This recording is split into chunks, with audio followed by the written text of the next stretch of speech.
Hello everyone, welcome back. I'm Liz and this is Lisa.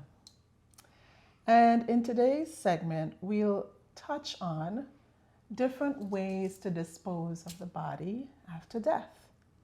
And so this is known as body disposition. Now, I'll talk a little bit about traditional burial, which is where they have the conventional funeral process and the body is placed in a casket. There's the holding of formal meetings, right? So to be with the body. And then the body is placed in a dedicated cemetery, in a plot that's potentially vaulted. And this sort of disposition is one of the most commonly known ways of disposing of the body, so a traditional burial. Exactly. Traditional cremation is another method of disposing of the deceased body through burning. The process typically occurs in a specifically designated crematorium, and either the body is placed in a coffin or in some sort of container as it's cremated or burned. Okay.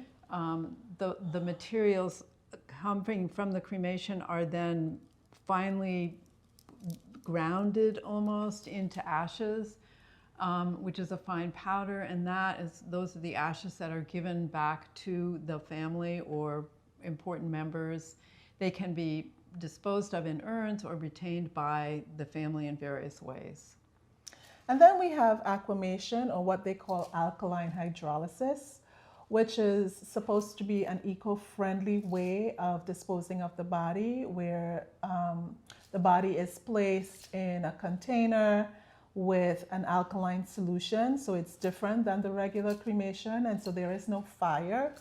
And it has been thought to be eco-friendly because there are no emissions from this way. It's a gentler way of disposing of the body.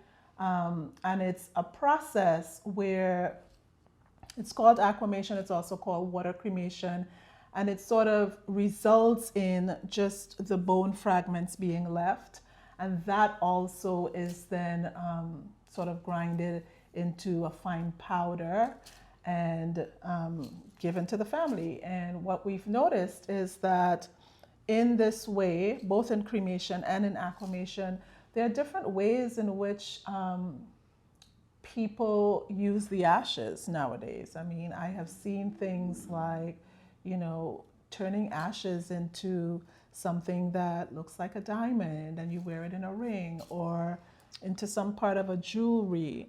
There's so many different things that can be done. Exactly. And these, through regular cremation or through aquamation, you get to retain some sort of aspect of the physical body by having the ashes or the ground material.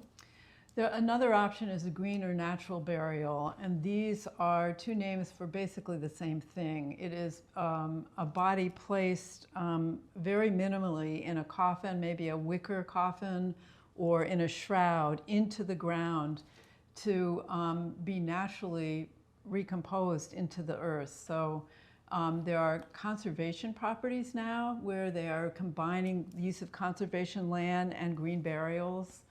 And it's another option that's becoming more popular. And so keep in mind, for instance, we are located in Massachusetts.